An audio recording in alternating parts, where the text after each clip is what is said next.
എല്ലാവർക്കും നമസ്കാരം. വിഴിഞ്ഞം പദ്ധതി പ്രധാനമന്ത്രി നരേന്ദ്രമോദി രാജ്യത്തിന് സമർപ്പിച്ചു. നേരത്തെ തന്നെ അവിടുത്തെ ഓപ്പറേഷൻസൊക്കെ ആരംഭിച്ചിരുന്നുവെങ്കിലും ഔദ്യോഗികമായിട്ടുള്ള ഈ ഒരു ചടങ്ങ് ഇപ്പോഴാണ് പൂർത്തിയാകുന്നത്. ഇതിൻ്റെ ഉദ്ഘാടനവുമായി ബന്ധപ്പെട്ട് വലിയ വിമർശനങ്ങൾ സോഷ്യൽ മീഡിയയിൽ ഉണ്ടാകുന്നുണ്ട്.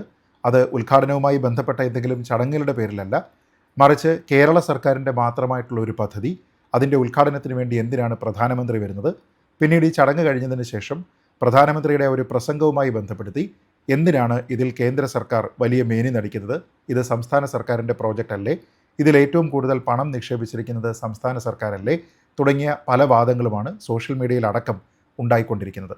അപ്പോൾ ഇത് പൂർണ്ണമായിട്ടും കേരള സർക്കാരിൻ്റെ പദ്ധതിയാണോ, നരേന്ദ്രമോദി ഉദ്ഘാടനം ചെയ്യത്തക്ക വിധത്തിലുള്ള എന്തെങ്കിലും ഒരു സംഭാവന കേന്ദ്രത്തിൻ്റെ ഭാഗത്തു നിന്നുണ്ടായിട്ടുണ്ടോ, പണമായിട്ട് കേന്ദ്രം ഇതിലേക്ക് എന്തെങ്കിലും മുടക്കിയിട്ടുണ്ടോ തുടങ്ങിയ കാര്യങ്ങളെക്കുറിച്ചാണ് ഈ വീഡിയോയിൽ പറയുന്നത്. തുടർന്ന് കാണുക. ഇതിൽ ആദ്യം നോക്കേണ്ടത് വിഴിഞ്ഞം പദ്ധതി ഏത് തരത്തിലുള്ള ഒരു പദ്ധതിയാണ് എന്നാണ്. അത് പൂർണ്ണമായും പബ്ലിക്കായിട്ടുള്ള ഒരു പദ്ധതിയല്ല, മറിച്ച് അതൊരു പബ്ലിക് പ്രൈവറ്റ് ഫണ്ടിങ്ങിൻ്റെ ഭാഗമായിട്ടുള്ള ഒരു പദ്ധതിയാണ്.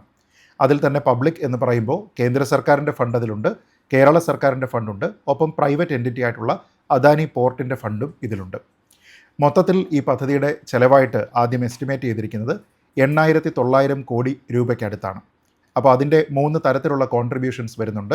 അതിൽ ബഹുഭൂരിപക്ഷം കൊടുക്കുന്നത് 61.5% അതിലേക്ക് കോൺട്രിബ്യൂട്ട് ചെയ്തിരിക്കുന്നത് സംസ്ഥാന സർക്കാരാണ്, അഥവാ കേരളമാണ്. ഇനി അദാനിയുടെ കോൺട്രിബ്യൂഷൻ ഏതാണ്ട് 29%. കൃത്യമായി പറഞ്ഞാൽ 28.9%. ഇനി കേന്ദ്ര സർക്കാരിൻ്റെ വിഹിതം 9.6%. അതായത് വിഴിഞ്ഞം പദ്ധതിയിലേക്ക് ഇൻവെസ്റ്റ് ചെയ്തിരിക്കുന്ന ഓരോ 10 രൂപയുടെയും സ്പ്ലിറ്റ് പരിശോധിച്ചാൽ അതിൽ 6 രൂപ കൊടുത്തിരിക്കുന്നത് കേരള സർക്കാരും, 3 രൂപ കൊടുത്തിരിക്കുന്നത് അദാനിയും, 1 രൂപ നൽകിയിരിക്കുന്നത് കേന്ദ്ര സർക്കാരുമാണ്. 100 രൂപയാകുമ്പോൾ ഇത് 60, 30, 10 എന്ന കണക്കിലാണ്. ഇനി കണക്കിൽ അബ്സല്യൂട്ട് നമ്പേഴ്സിൽ പറഞ്ഞാൽ കേന്ദ്ര സർക്കാർ ഇതിലേക്ക് കോൺട്രിബ്യൂട്ട് ചെയ്തിരിക്കുന്നത് ഏതാണ്ട് 817 കോടി രൂപയാണ്. അതിൻ്റെ ഏകദേശം 6 ഇരട്ടി തുക കേരള സർക്കാർ ഇതിലേക്ക് നിക്ഷേപിച്ചിട്ടുണ്ട്. എന്നിട്ടും കേന്ദ്ര സർക്കാരിന് എന്തിനാണ് ഈ പദ്ധതിയിൽ ഇത്ര വലിയ പ്രാധാന്യം എന്ന് ചോദിച്ചാൽ, ഈ 817 കോടി രൂപ നൽകിയിരിക്കുന്നത് VGF അഥവാ വയബിലിറ്റി ഗ്യാപ്പ് ഫണ്ട് എന്ന പേരിലാണ്. ഇത് കൊടുക്കുന്നതും ഇതിൻ്റെ റീപേയ്മെൻറ്റുമായി ബന്ധപ്പെട്ട് കർശനമായിട്ടുള്ള നിർദ്ദേശങ്ങളാണുള്ളത്. അതിലൊന്ന്, ഇതിൻ്റെ മുതലും പലിശയും അടക്കം തിരിച്ചു കൊടുക്കണം. NPV മോഡലിലാണ്. NPV എന്നാൽ നെറ്റ് പ്രസൻറ്റ് വാല്യൂ, അതായത് തിരിച്ചടയ്ക്കേണ്ടത് കേവലം 817 കോടി രൂപയും അതിൻ്റെ പലിശയും മാത്രമല്ല, മറിച്ച് തിരിച്ചടയ്ക്കുന്ന സമയത്ത് ആ പണത്തിൻ്റെ പ്രസൻറ്റ് വാല്യൂ എത്രയാണ് എന്ന് കണക്ക് കൂട്ടിയതിന് ശേഷം അതിനനുസരിച്ചിട്ടാണ് ആ പണം തിരിച്ചടയ്ക്കേണ്ടത്. ചുരുക്കി പറഞ്ഞാൽ ഈ 817 കോടി രൂപ ഒരു സുദീർഘമായ കാലയളവിലേക്ക് നമ്മൾ തിരിച്ചടയ്ക്കുമ്പോൾ ഏതാണ്ട് 10,000-12,000 കോടി രൂപയായിരിക്കും കേന്ദ്ര സർക്കാരിന് നൽകേണ്ടത്. ഇതിൻ്റെ വ്യവസ്ഥകളൊക്കെ തന്നെ വളരെ കൃത്യമായി വായിച്ച് മനസ്സിലാക്കിയിട്ടാണ് കേരള സർക്കാർ ഈ ഒരു എൻഗേജ്മെൻറ്റിലേക്ക് പോകുന്നത്. എന്നാൽ ആദ്യം തന്നെ ഇത് NPV ലെവലിലായിരിക്കരുത് തരുന്നത് എന്നും, മറിച്ച് തൂത്തുക്കുടിയിൽ ഉണ്ടായിരിക്കുന്ന ഒരു പ്രോജക്റ്റിൽ കൊടുത്തിരിക്കുന്നത് പോലെ അതിന് സമാനമായ രീതിയിലാണ് നൽകേണ്ടത് എന്നുമൊക്കെ കേരളത്തിന് ഒരു അവകാശവാദമുണ്ടായിരുന്നു, അല്ലെങ്കിൽ ഒരു അഭ്യർത്ഥനയുണ്ടായിരുന്നു. ആ അഭ്യർത്ഥന പരിഗണിച്ചതിന് ശേഷം ഈ 2 പ്രോജക്റ്റുകളും തമ്മിലുള്ള വ്യത്യാസം എന്താണ് എന്ന് വളരെ കൃത്യമായിട്ട് കേന്ദ്ര സർക്കാർ കേരള സർക്കാരിനെ ബോധിപ്പിച്ചു. അതായത് വിഴിഞ്ഞം പദ്ധതി എങ്ങനെയാണ് തൂത്തുക്കുടിയിലെ പദ്ധതിയിൽ നിന്ന് വ്യത്യസ്തമായിരിക്കുന്നത് എന്നതിനെക്കുറിച്ച് കൃത്യമായിട്ടുള്ള വിശദീകരണം കേന്ദ്ര മന്ത്രിമാരുടെ ഭാഗത്തു നിന്ന് തന്നെ ഉണ്ടായിട്ടുണ്ട്.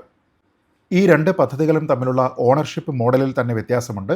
തൂത്തുക്കുടി പദ്ധതി എന്നത് പൂർണ്ണമായിട്ടും കേന്ദ്ര സർക്കാർ ഫണ്ടഡ് ആയിട്ടുള്ള ഒരു പദ്ധതിയാണ്. പക്ഷേ പബ്ലിക് പ്രൈവറ്റ് പാർട്ണർഷിപ്പിൽ ഉണ്ടായിരിക്കുന്ന, അതായത് കേരള സർക്കാർ, കേന്ദ്ര സർക്കാർ, അദാനി എന്ന പ്രൈവറ്റ് എൻറ്റിറ്റി, ഇവരെല്ലാവരും കൂടി ചേർന്നിട്ടുള്ള ഒരു PPP മോഡലിലാണ് വിഴിഞ്ഞ പദ്ധതി തയ്യാറാക്കിയിരിക്കുന്നത്. അതുകൊണ്ട് തന്നെ കേന്ദ്ര സർക്കാരിൻ്റെ പ്ലാൻഡ് ഫണ്ടിൽ നിന്നുള്ള പണമാണ് തൂത്തുക്കുടിയിലെ പദ്ധതിക്ക് നൽകുന്നത്, ഔട്ടർ ഹാർബറിന് നൽകുന്നത് എങ്കിൽ കേരള സർക്കാരിന് നൽകിയിരിക്കുന്നത് വയബിലിറ്റി ഗ്യാപ്പ് ഫണ്ടാണ്. ഈ പദ്ധതി സാർത്ഥകമാക്കുന്നതിനുള്ള ഗ്യാപ്പ് ഫണ്ട് എത്രയാണോ അതാണ് കേന്ദ്ര സർക്കാർ ഇതിലേക്ക് നൽകിയിരിക്കുന്ന 817 കോടി രൂപ. ഇനി ഇത് കൂടാതെ ഈ പ്രോജക്റ്റ് ലാഭത്തിലായതിനു ശേഷം ഉള്ള വർഷം മുതൽ കേരള സർക്കാരിന് ഇതുവഴി ഉണ്ടാകുന്ന ലാഭത്തിൻ്റെ 20% അഥവാ 1/5 തുക കേന്ദ്ര സർക്കാരിന് നൽകുക എന്നുള്ള ഒരു കണ്ടീഷനുമുണ്ട്. ഈ 2 കണ്ടീഷനുകളും നടപ്പാക്കിക്കൊള്ളാം എന്ന് വായിച്ചു മനസ്സിലാക്കി ഉറപ്പ് നൽകിയതിൻ്റെ പേരിൽ മാത്രമാണ് VGF അഥവാ വയബിലിറ്റി ഗ്യാപ്പ് ഫണ്ട് കേന്ദ്രം കേരളത്തിന് അനുവദിച്ചത്.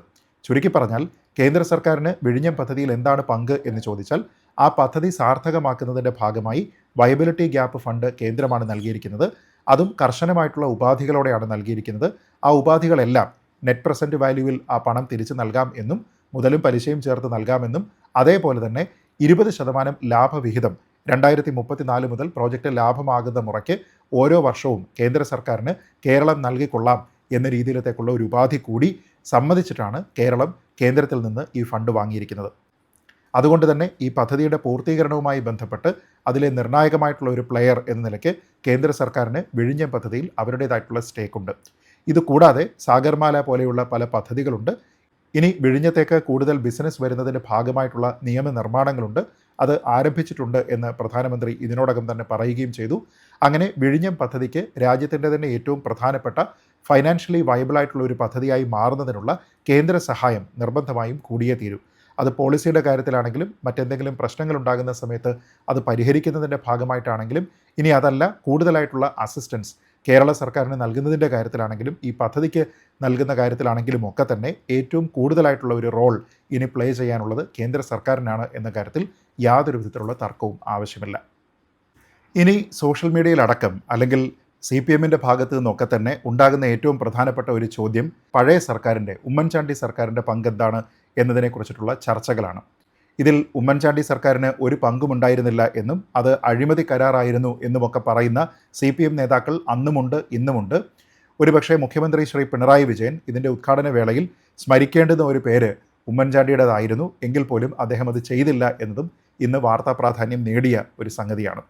ഈ ഒരു അവസരത്തിൽ എന്താണ് വിഴിഞ്ഞം പദ്ധതിയുമായി ബന്ധപ്പെട്ട് ശ്രീ ഉമ്മൻചാണ്ടിയുടെ കോൺട്രിബ്യൂഷൻ, അദ്ദേഹത്തിൻ്റെ സംഭാവന എന്താണ് എന്നത് മനസ്സിലാക്കുന്നത് കൂടി നന്നായിരിക്കും എന്നാണ് തോന്നുന്നത്.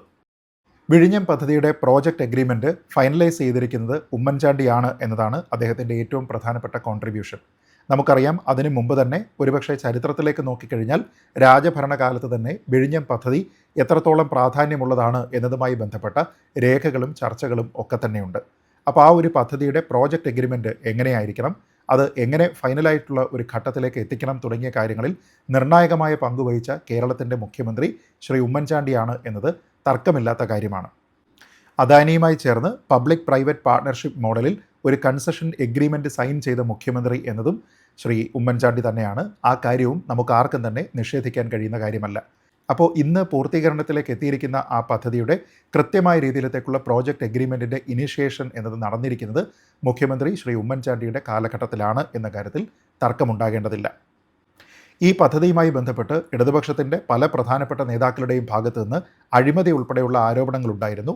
എന്നാലും ഇതുമായി ബന്ധപ്പെട്ട എല്ലാ പ്രോസസ്സുകളും വളരെ കൃത്യമായി പൂർത്തീകരിച്ചതിന് ശേഷം ഈ പദ്ധതിയുടെ ഫുൾ ഓണർഷിപ്പ് ഏറ്റെടുത്ത മുഖ്യമന്ത്രിയും ശ്രീ ഉമ്മൻചാണ്ടി തന്നെയാണ് എന്ന കാര്യത്തിൽ തർക്കമുണ്ടാകേണ്ടതില്ല. ഇനി ഇങ്ങനെ ഒരു കൺസഷൻ അഗ്രിമെൻറ്റ് അദാനിയുമായി സൈൻ ചെയ്തു എന്ന് പറയുന്നതിന് മുൻപ് സത്യത്തിൽ പറയേണ്ടത് അദാനിയെ ഈ പദ്ധതി ഏറ്റെടുക്കുന്നതിന് വേണ്ടി പ്രേരിപ്പിച്ചത് ശ്രീ ഉമ്മൻചാണ്ടിയാണ് എന്ന കാര്യമാണ്. അതുമായി ബന്ധപ്പെട്ട് ശ്രീ KV തോമസ് അടക്കമുള്ള ആൾക്കാരുടെ ഇൻവോൾവ്മെൻറ്റുകളെക്കുറിച്ച് നമ്മൾ വായിച്ചിട്ടുണ്ട്. മുഖ്യമന്ത്രി ശ്രീ ഉമ്മൻചാണ്ടിയുടെ നിശ്ചയദാർഢ്യത്തിൻ്റെ ഫലം കൂടിയാണ് ഈ പദ്ധതി സാർത്ഥകമായത് എന്ന കാര്യത്തിലും തർക്കമുണ്ടാകേണ്ടതില്ല. അതുകൊണ്ട് തന്നെ വിഴിഞ്ഞം പദ്ധതിയുടെ പിതാവ് ശ്രീ ഉമ്മൻചാണ്ടിയാണ് എന്ന് കോവളം MLA ശ്രീ വിൻസെൻറ്റിൻ്റെ ഒരു പ്രസ്താവന ഉണ്ടാകുമ്പോൾ അതിനെ അതിശയോക്തിയോടു കൂടി കാണേണ്ടുന്ന ആവശ്യവുമില്ല. നമുക്ക് ഒരു പദ്ധതി പൂർത്തിയാക്കുക എന്നത് 5 വർഷത്തെ ഗവേണൻസിൻ്റെ പീരീഡിൽ എല്ലായ്പ്പോഴും സാധിക്കണം എന്നില്ല. കാരണം കൂടുതലായിട്ടുള്ള നെഗോസിയേഷൻ, സാമ്പത്തികമായിട്ടുള്ള കാര്യങ്ങളെല്ലാം കൃത്യമായി നടപ്പാക്കുക, ഒരു പദ്ധതിയുമായി ബന്ധപ്പെട്ട ആശങ്കകൾ, തർക്കങ്ങൾ, നിയമപ്രശ്നങ്ങളൊക്കെ തന്നെ പരിഹരിക്കുക, ഇതെല്ലാം തന്നെ വളരെ ലോങ് ബൈൻഡിങ് ആയിട്ടുള്ള ഒരു പ്രോസസ്സാണ്. അതുകൊണ്ട് തന്നെ ഉമ്മൻചാണ്ടിയുടെ കാലഘട്ടത്തിൽ ഇത് തുടങ്ങിയെങ്കിലും ആ സമയത്ത് അത് പൂർത്തീകരിക്കാനായിട്ട് സാധിച്ചിട്ടുണ്ടാവില്ല. അതാണ് ഇന്ന് പിണറായി വിജയൻ സർക്കാരിൻ്റെ കാലത്ത് പൂർത്തീകരിക്കുന്നത്.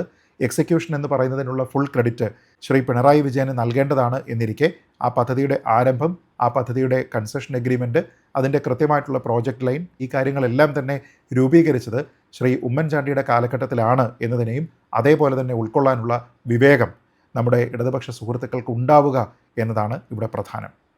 എന്തായാലും രാഷ്ട്രീയമായിട്ടുള്ള തർക്കങ്ങളും ആരോപണ പ്രത്യാരോപണങ്ങളും ന്യായീകരണങ്ങളും ഒക്കെ തന്നെ തുടർന്നുള്ള ദിവസങ്ങളിലും ഉണ്ടാകും എന്ന കാര്യത്തിൽ സംശയമില്ല. പക്ഷേ ഈ ഒരു സമയത്ത് വിഴിഞ്ഞം പദ്ധതി സാർത്ഥകമായി എന്ന കാര്യത്തിൽ നമുക്ക് എല്ലാവർക്കും തന്നെ ഇതിനു വേണ്ടി പ്രവർത്തിച്ചിരിക്കുന്ന ഈ ഒരു ഐഡിയേഷൻ, ഇങ്ങനെ ഒരു ഫലപ്രാപ്തിയിലേക്ക് എത്തിച്ചിരിക്കുന്നതിൻ്റെ ഓരോ ഘട്ടത്തിലും പ്രവർത്തിച്ചിരിക്കുന്ന നേതാക്കന്മാരോട്, അതിനുള്ള എല്ലാ സഹകരണവും ചെയ്ത മറ്റുള്ള ആൾക്കാരോട്, എല്ലാവരോടും തന്നെ നമുക്ക് നന്ദിയുള്ളവരായിരിക്കാം.